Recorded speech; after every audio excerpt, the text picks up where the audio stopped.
Yo, so I came across this post and I would say it wholeheartedly encapsulates how I feel about Marathon at this moment in time, right?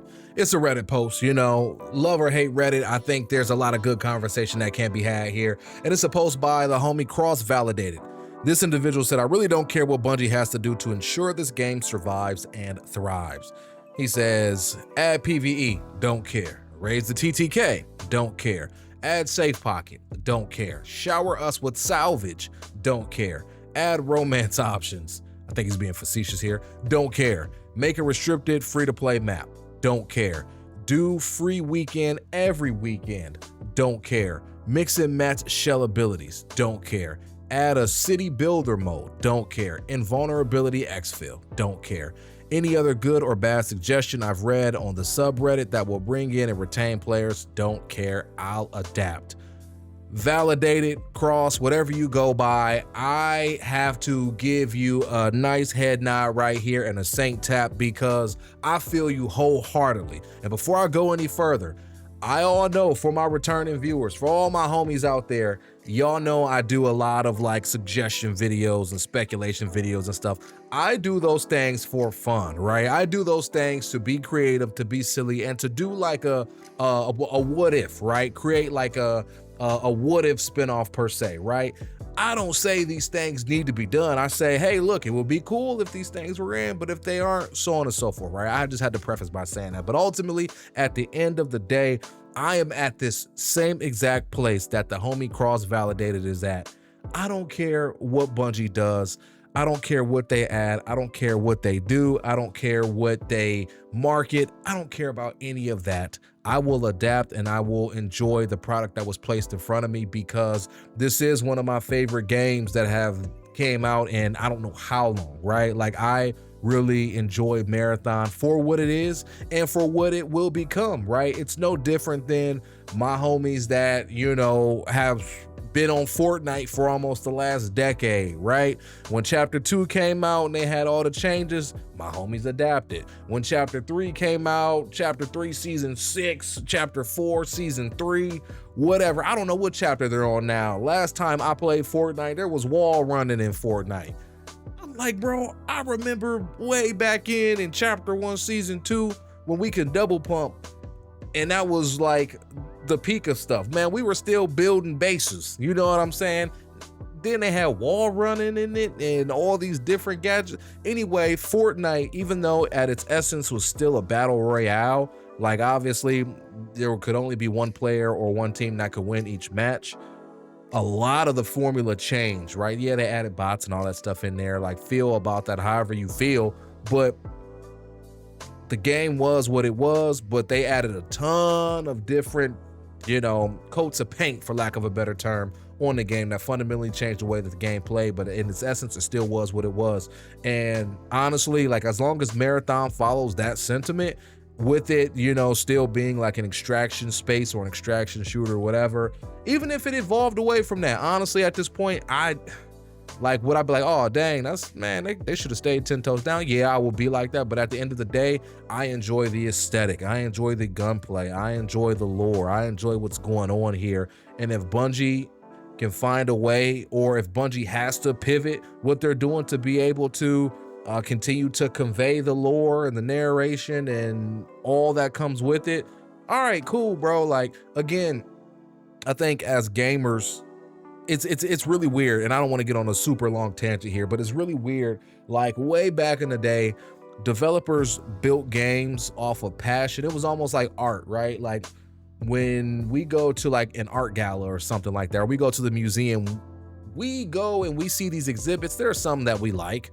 There are some that we really resonate with, right? And there are some that we're like, whatever, right? But at the end of the day, it's more so like, hey, look, the artist created it for whoever falls in love with it. And whoever doesn't fall in love with it, that's okay. That's cool, right? And I feel like games were the same way, and games have been the same way historically.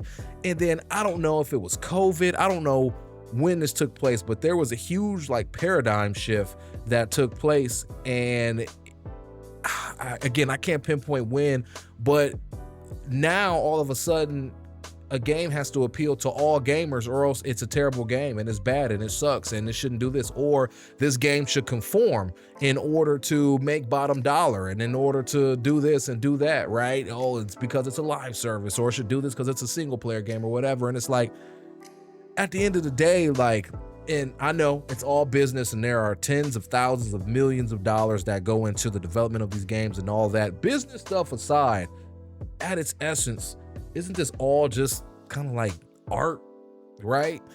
And aren't the developers at Bungie like conveying their vision, you know? Like, and it's different, it's apples to oranges, because with art, you don't interact with it. At least most art you don't interact with. You just look at it and say, oh, it's pretty, or no, that's ugly, or I don't really care, and then you just go on about it. This is different, right? Because we're consumers, we're paying, we're doing this, that, and the third. So it's apples to oranges, but I really just want to let Bungie rock out, give constructive feedback where we need to, like objective, constructive feedback, right? Or allow for them to make the decision of what's constructive and what isn't, and then just let it rock. You know, if there's something that I think really negatively impacts the gameplay loop, then I may say something about it, and Bungie can decide if they want to do something about it, or if that's just part of the gameplay loop. It is what it is, right?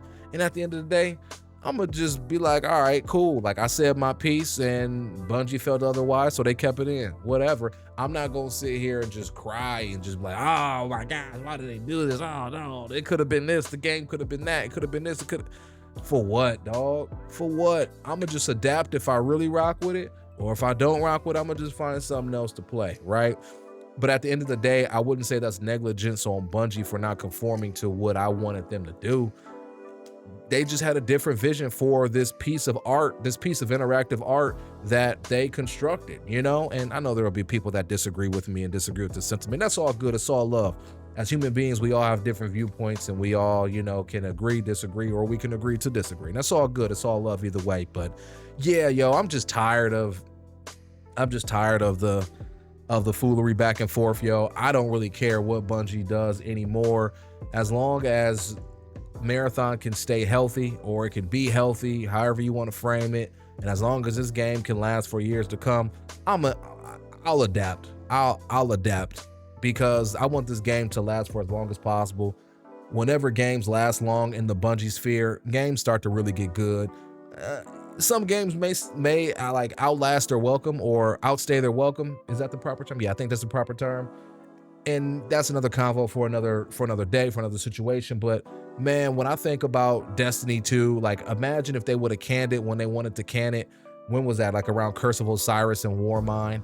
Man, we would have never got, like, some people are kind of funky on Beyond Light. I liked Beyond Light, you know. I mean, I didn't think, shucks, I forgot the protagonist's name. Gosh, I'm out of the loop. I didn't think not the protagonist, but the antagonist was like really all that. You know, they tried to bring her back in the story a bit later on down the road and stuff, but like, stasis was dope. The whole concept and the whole notion of stasis and navigating the darkness was dope, right? We wouldn't have got Witch Queen, which honestly, Witch Queen was my favorite DLC still to this day when it comes to Destiny 2. Yes, the Witch Queen, no, it doesn't outperform Forsaken to me. I can't even lie to y'all. I can't. But post Forsaken, the Witch Queen is definitely a close second for me, and then Final Shape. But the Witch Queen just caught me by surprise. I did not expect for it to hit the way it did. Narratively, Void 3.0, Savathun coming through, like, man, it was a vibe. And we would have got none of that had Bungie not had the opportunity to right the ship, you know? So all in all, Bungie, whatever y'all got to do to make sure Marathon can be around for a while so we can see what it looks like in year 3, year 4, whatever, do it. We gonna rock with you, and that's that. And with that all being said, though, I'm gonna shut up. What do you all think about this? Do you all feel the way I feel? Are you all like, hey, look, whatever, I'm here for the long haul? Or are you all like, no, keep it what it is, don't change nothing? All good either way. I'll be curious to know. Let me know in the comments down below. Please like the video. Do know I read every single comment. I don't get a chance to reply to every single one, but I appreciate them all nonetheless. Until next time, it's been your boy Cray. We are signing out, and I will catch you all in the next one.